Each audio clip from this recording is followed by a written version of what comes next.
Magandang araw po mga kapuntos, at sa araw na ito po meron po akong tampok na video para sa inyo at sana ay magustuhan ninyo. Kaya sa mga bago pa po sa aming channel, please po don't forget to hit the subscribe button at ang notification bell para maging notified kayo sa bawat video na ilalabas ko sa channel na ito. At bilang kahilingan po ng punto por punto team at naway maintindihan po ninyo, sana po wag nyo pong i-skip yung mga ads sa aming mga video. Sa maliit na bagay na po na yan, malaking tulong po yan sa ating programa at sa ating ministry. Sana po maunawaan po ninyo. Maraming salamat po, kaya wag na po natin patagalin. Simulan na po natin.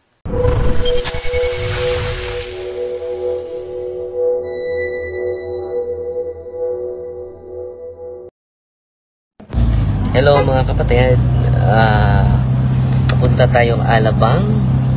Kasama natin si Brad Felix, taga Cebu. Nasa to Cebu mo bro? Dumanhog, Cebu. Dubanhog.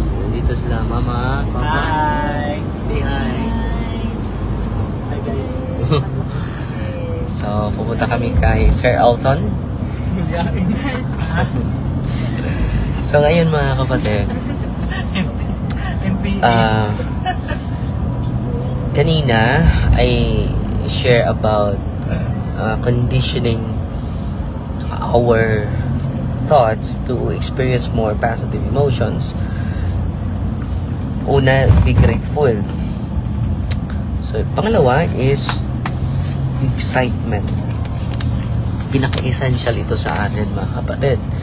Dahil ngayong tumutubo na tayo, lumalaki na tayo, nawala na itong excitement natin, di ba? Sometimes, you lose excitement. Hindi sometimes, oftentimes, di ba? At yan ang katotohanan mga kapatid sa ating kapaligiran ngayon. So, kumusta na? Anong level na yung excitement natin? So, mga 30 minutes tayo bago makarating sa Sir Eldon. Mga 30 minutes mo lang? 20? So, maganda. May oras pa tayo na may share ko ito sa inyo. So, kanina may apat din sa gratitude. Write down things you're grateful for. Tatlo yun, no? Yung mga positive na mga tao na naka-appreciate ka. Pangalawa is thank people who cross your life. Pang-apat, focus on one object na appreciate its existence. Dahil makinig ng gratitude meditation ng mga music, mga kapatid. So ngayon, excitement. Ito, araw-araw excited tayo bumangon. Para kang sino ka. Para kung sino ka bumabangon. So ito pangalawa is excitement. Dapat excited tayo araw-araw. To condition our mind to experience more positive emotions. Ang ganda nitong aklat na ito. Maganda talaga. So para hindi kayo makalimot, one by one, step by step, share ko po ito sa inyo. You feel as though you're running two circles, trapped in the same old routine. So, wala na tayong excitement, di ba? Lagi na tayong nanghihina, lagi na tayong nawala ng pag-asa. To generate more excitement, spend a little time every morning visualizing all the things you want. I-visualize mo anong gusto mo na makamit ngayong bukas. Bukas ha. So, dapat excited tayo dahil ito yung gusto ko na matapos bukas. Kapag hindi natin magawa yan, dahil hindi tayo excited. Kung excited tayo araw-araw, productive tayo, no? And then we experience more positive emotions. Yan ang gawin natin. Get excited about these things. Below are several ways to do it. Please know, this should be practiced on regular basis. Kinahanglan natin itong i-practice araw-araw. Una, write down what you want. Take a pen and piece of paper and write what I want at the top of the page. Then write down anything you can think of that excites you. So sa akin, so every time magbabasa ako ng libro, and then dahil sa puno yung schedule, hindi na wala yung excitement, pero kailangan gawin natin katulad ngayon. So kahit yung schedule natin, maraming mga ginagawa, pero nagbabasa pa rin tayo. So nabasa ko na ito yesterday, pero dahil puno yung natin mga lakad, hindi tayo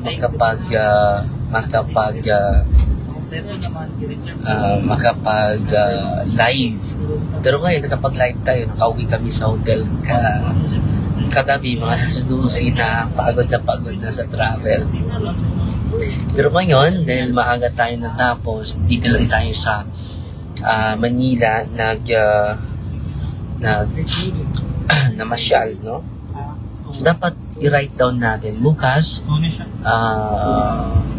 magdasal, magrosaryo, magbasa ng Biblia, no? Magbasa ng mga magandang idea to empower and to experience more positive emotion every day, no? Write down at the top of the page and write down anything you think that excites you. Ano yung maka-excite sa'yo, isulat mo. Una, maka-excite sa akin yung magbabasa ko. And then, yung binabasa ko naman, i-relay ko sa inyo. No? Yun lang talaga ang buhay ko. No? And then, ma-excite ako araw-araw kapag nandun ako sa parakya. May sick call, pupuntahan ko talaga yun. Lalo na kapag nandito sa parokya ko, obligado ako Okay? Mga blessing, yung mga sasakyan. Excited ako araw-araw. So yan ang i-condition natin sa ating isipan. Excited ako na mag-live. Excited ako na mag-talk sa office ko. Excited ako. So, yan talaga yung buhay ko. Yun talaga yung mission ko. No? So, una, write down what I want. Ano yung gusto mo? Dahil yung gusto mo, maka-excite sa atin. Di ba? Excited ako makauwi na. Bakit? Tingnan ko yung development sa lugar natin. No? At salamat pala sa mga nagpadala sa atin. Una, babasahin ko muna yung, before tayo magpatuloy babasahin ko muna yung mga nagbigay sa atin ngayon sa ating building, no? Pasalamat ako, ipopost ko ito mamaya. This week, ipopost natin yung mga nagbigay siguro this Sunday evening, ipopost ko po. So, ito yung nagbigay sa atin ngayon sa araw na ito, sa linggong ito, Thursday and Friday. Donation building today. Sarah Marfa, 500 pesos. Mr. and Mrs. Jonathan Bindaya and family, 2,000 pesos. Para po ito sa building natin. Rico Hermoso family, 1,000 pesos. Salamat po. At si Mr. and Mrs. Marcial Cabregas and family, 20,000 pesos. Salamat po. Laki. Anonymous Evangelista family and Bihag Dinampay family, 2,200 pesos. Total po nito is 25,700 sa araw po na ito. Pero kahapon po, nag-donate sa atin kahapon, anonymous. Maraming anonymous. So, may nagbigay sa atin ng 2,100 anonymous. Si Heidi Modesta, nagbigay sa atin ng 16,000 pesos. So, kahapon is 18,100. At ngayon ay 25,700. At sa GCash natin, umabot po ng 33,583 pesos and 33 centavos po. So, all in all, umabot na ito 50, 58, 59, 60, mga 80,000. So, sa dalawang araw, umabot ng 80,000 po. Salamat po sa inyong pinadala. At humingi din ako ng tulong sa ating mga seminaryan. So, itong donation nyo sa building na po ito. Pero sa seminaryan po, ay hindi pa nagbigay si ate. This week, ay magbigay naman tayo ng 17 seminaryan na lang. 16 seminaryan na lang. Then, gumagraduate yung isa. Ang isa ay gumagraduate sa college at then nag-regency pa. So, 16 seminarians strong yun ngayon. Pero may additional, mga dalawa. Liliitin naman yan. So, naghihintay pa tayo. Pero this week po ay magbabayad na tayo sa ating financial obligation sa mga seminaryo kung saan sila pinadala. Sa sukat na may. Okay? So, ngayon mga kapatid, patuloy tayo ha. Okay. Una, write down what I want. Dahil yung what you want, yun ang magkapa-excite sa'yo araw-araw, di ba? I-write down yun. Katulad ko, sa pagising ko sa umaga, magbabasa ko ng Ebanghelyo, first reading, Psalm, and then magdadasal. After dasal, tatawag sa mga engineer at architect, kumusta na yung kalagayan sa natin, sa office natin. Kanina, busy, kukukontak sa kanila, excitement, and then while nagta-travel, may ginagawa din tayo. Dito tayo nagbakasyon, So, minsan nawala yung excitement natin. Hindi minsan, oftentimes, nawala na yung excitement natin. So, yan ang kinakailangan. Gratitude, excitement. And then, 5 po ito. Ito yung pangalawa. To condition our thought to experience more positive emotion. Pangalawa, visualize what you want. Ask yourself, what do I really want? And visualize all things you desire. Try to be as specific as possible. Clarity is power. So, clarity is power, ha?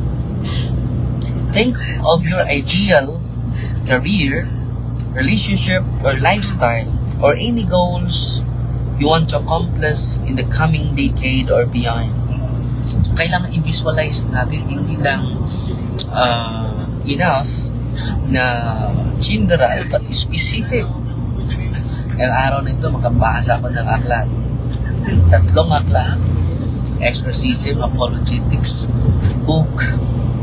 Salamat pala ko kay Father Rara dahil binigyan ako ng mga aklat. So, salamat po Father Rara. And then, yan. Visualize what you want and then be specific. Ano yung gusto mo? At letter C, pangatlo, create a goal, dreams, journal. Buy a notebook. Kailangan natin na magbili talaga ng libro, notebook. And write down your goals in each area of your life. In each area of your life. No? Kapag wala ito, maraming mapabayaan natin. Pero kung gagawin natin ito, lahat ng mga tasks natin ay very effective and productive. Lahat ng commission na binibigay natin sa Diyos at ini-entrust ng Diyos sa atin, productive lahat. No? Because you create goals, dreams, journal. Review them each morning and keep adding pictures. Review mo yan, keep adding pictures, drawings, or anything else to foster your enthusiasm. Ano ang rason nito? To foster enthusiasm. No. Ano ang rason nito? To foster enthusiasm para lagi tayo excited. Araw-araw po. Every time magla-live tayo. Okay? Vividly envision your ideal day. Example, vividly, pang-apat, vividly envision your ideal day. So, exactly 8 a.m. mag-breakfast ako, and after mag-breakfast, mag-exercise ako, gano'n. How I spend my day. Because how I spend my day. How I spend my day. So, may plano ka na. Bakit? Kung wala kang plano, iba yung magplano para sa'yo. And then, nasasayang yung oras natin. Nasasayang yung panahon natin. So, sana mga kapatid, kung may plano tayo, hindi po masasayang ang oras natin, ang minuto natin, because time is precious. We are so rich because of time. We are so rich because of time. What would you live and how you feel? Ano ba yung dapat mo gawin sa buhay ko bukas? Then ano yung emotion naman na bukas? Mag-decide na tayo. I need to be happy. I choose to be happy. Bukas po. Walang makapag-agaw sa kaligayahan ko bukas. Yan ang dapat natin gawin, mga kapatid. You can have several versions of your ideal day. Just make sure each version excites you. So, may mga iba't ibang version every day. Pero kailangan yung mga version na yan ay maka-excite sa atin to foster our enthusiasm. Yan ang pinaka-importante, mga kapatid. So, yan lang sa muna, ha? So, kanina is to condition our mind, gratefulness. No? Pangalawa is to be excited always. No? Excitement, din nawawala yung excitement natin. Okay? So, Lucia Adaro Sita. Good evening, Father Darwin. God bless you all. Magandang gabi, Father Darwin. Si Ate Julie Bin Jos, effective ang mag-write padre sa ako ang mga gusto, wishes, at desires. Din palugpitan sa Bible kada end of the year sugat sa New Year. Naarapod ka share nako nga most of all share it to the church kay dako kaayog respect si Papa God. So, yan, ipagdasal natin, no? Na yung ating gusto ay yung ating desire with our excitement ma-realize po. Yan ang kinakailangan natin, mga kapatid. Si Vince Lloyd Tinay nanood sa atin, no? At pasalamat tayo ni Mahonda Triceleta Dumas. Nagpadala natin ng 50 stars. So, salamat ha. In the name of the Father, the Son, the Holy Spirit. Amen. Our Father, who art in heaven, hallowed be the name, the kingdom come. The will be done on earth as it is in heaven. Give us this day our daily bread, and forgive us our trespasses, as we forgive those who trespass against us. And lead us not into temptation, but deliver us from evil. Amen. And Mary, full of grace, the Lord is with you. Blessed are you among women. Blessed is the fruit of the womb, Jesus. Holy Mary, Mother of God, pray for us sinners, now at the hour of our death. Amen. In the name of the Father, and of the Son, and of the Holy Spirit. Amen. Find Maria, tatak of thee with a humble heart, God bless. At sana po ay may natutunan kayo sa gabing ito.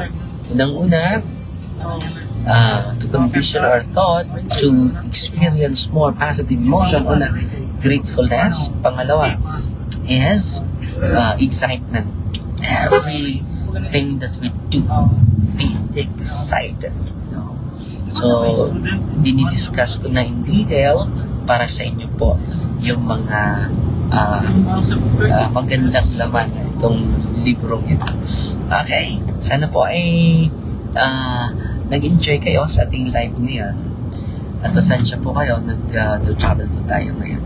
So, fight ni Maria, tatak safely with a humble heart of God bless. At ang pag-ibig at ang kapayapaan ni Kristo ay laging maghahari sa puso at damdamin natin. Bye-bye! Si Lucille, Brabante, Amping Kanunay Padre, si Anisha Orong Inuk, God bless Father, si Merlin Meloria, Amin Padre, si Maria Teresa Alar Hasmin, Negros Oriental. Okay. Yan lang po muna. Fight ni Maria, tatap safety with a humble heart.